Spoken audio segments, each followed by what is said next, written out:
안녕하세요. 역사를 사랑하는 박사입니다. 오늘은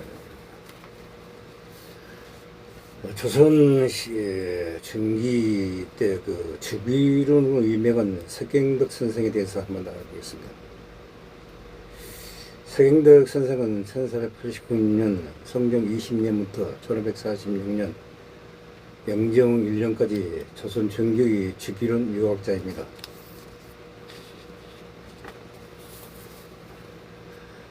1489년 경기도 기성부에서 아버지 서호범과 어머니 한씨사에서 태어났습니다. 어릴 적 집안 경제 사정이 좋지 않았다고 합니다. 남들은 5살 때부터 글을 읽었지만 집안 사정이 나빠 석경덕 선생은 13세에 처음으로 글을 읽었다고 합니다.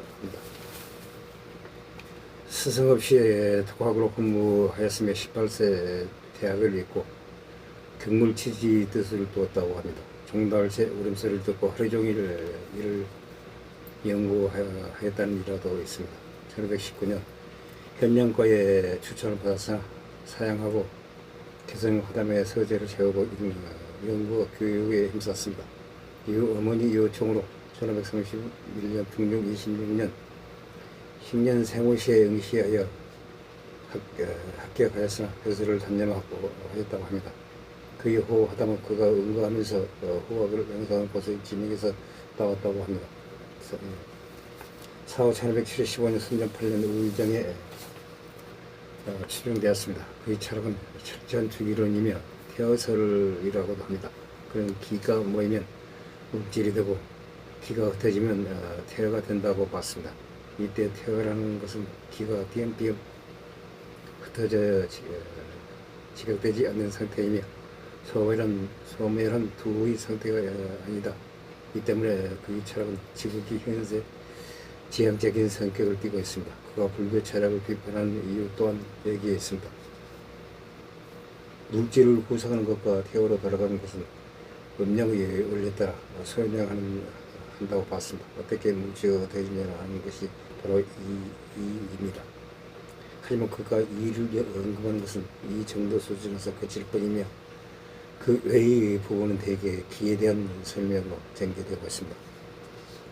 종달새 울음소리를 하루 종일 경고했다든가 하는 일화들 또한 길을 탐구해 그 속에서 숨은 이의를 찾으려 하는 석경덕 철학을 잘 반영한 일화입니다. 이런 그 철학은 정작 성리학의 중심이 되는 이의를 가볍게 여기고 성리학에 대해 제시한 방대한 이에 대한 설명은 그 철학 체계 안에 넣지 못한 한계가 있었습니다. 또한 기순환을 통해 우주론을 설명하였습니다. 이를 윤리에 적용시켜야 하는 의학의 기본 입장상 이가 단순히 자연 이치로 머문다면 이는 바람직한 철학이라 볼 수 없었다고 합니다. 때문에 생리의 석경덕은 이용으로 경리는 논쟁을 벌였습니다.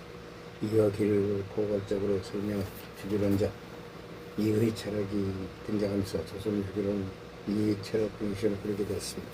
마지막 순간 제자가 지금 심정은 어떠신지요? 라고 물었습니다. 살고 죽는 이치는 깨달은 지 오래되다. 그래야 마음이 편해진다라고 유언을 남기고 세상을 떠났다고 합니다.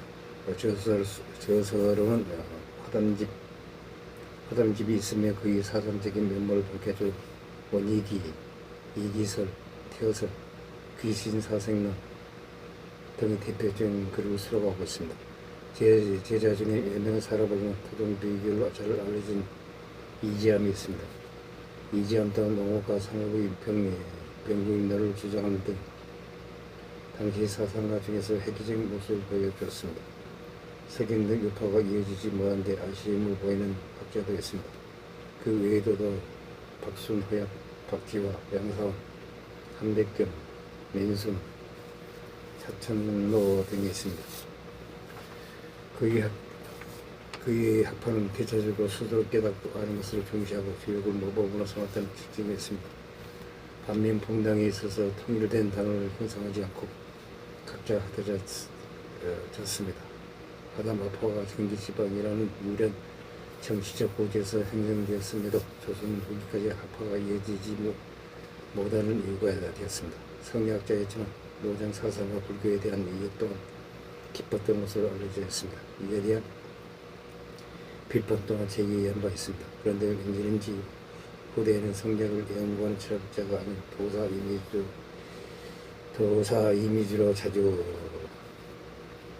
각색되어서 전우치 설화를 비롯한 조선시대 민담소설이나 기담의 노장 사상이 선술의 대가로 엄청난 도서를 자유제로 부르는 도서로 등장하고 있습니다. 설화 전우치 전에서는 도술만 믿고 다니던 전우치를 굴복시켜서 선기로 들어가는 등 전우치 뒷소습을 주로 맡고 있습니다. 동국여지지 전우치에 대한 설명 중 당시에 상계응덕하고 서승덕이 이런 사람이 있었습니다. 역시 특이한 술법이 있었다고 합니다.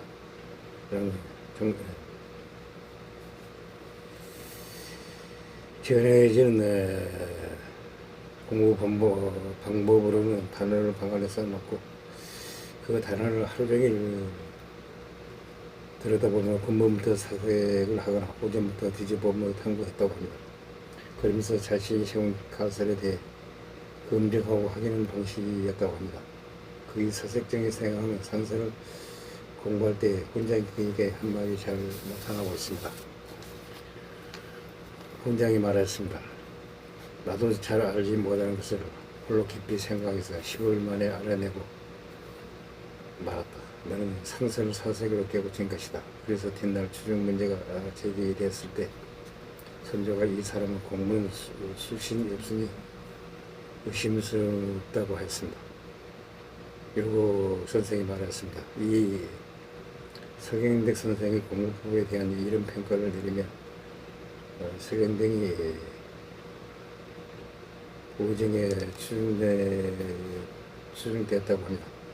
그의 공부법을 꼭 본받을 것은 아니지만 깊이 생각하고 멀리 나아가 스스로 얻은 것이 많아서 문자로만 읽히고 말 공부는 아닙니다. 요즘 학자들은 성인의 역사를 모르니 말을 본 마음으로 듣던 것이 없다고 하지 않습니까? 박영포 황진이와 함께 성도 3절이라고 했습니다.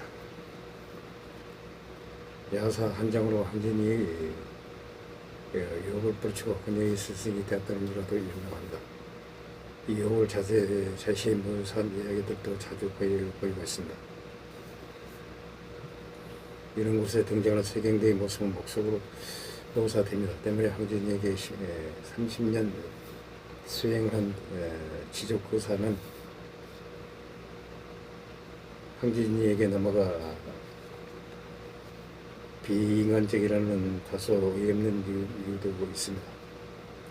이런 서경대의 모습이 얼마나 사람들에게는 운이가 있었는지 사실은 힘을 통해 황진이를 구려던 일화도 있습니다.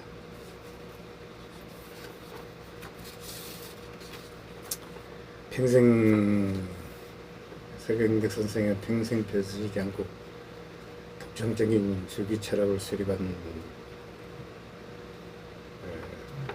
학자였습니다. 이상 서경택 선생이 어떤 사람에 대해서 한번 알아봤습니다. 당시 부족함을 느낍니다. 양해 부탁드립니다. 감사합니다.